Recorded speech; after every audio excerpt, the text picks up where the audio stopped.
শিৰোনাম ৰাগ আহি আছে। কথা সঞ্জীৱ দাস।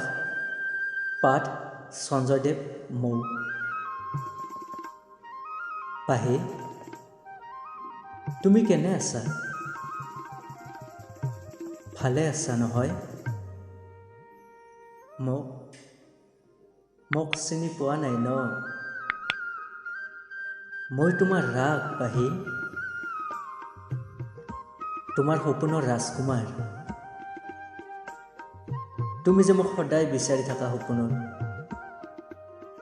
সপোনত দেখা তোমাৰ মিচিকীয়া হাঁহিটো মই আজি চাব খুজিছোঁ পাহি। কি হ'ল, এনেদৰে অবাক হৈ চাই আছা যে? বিশ্বাস হোৱা নাই নেকি?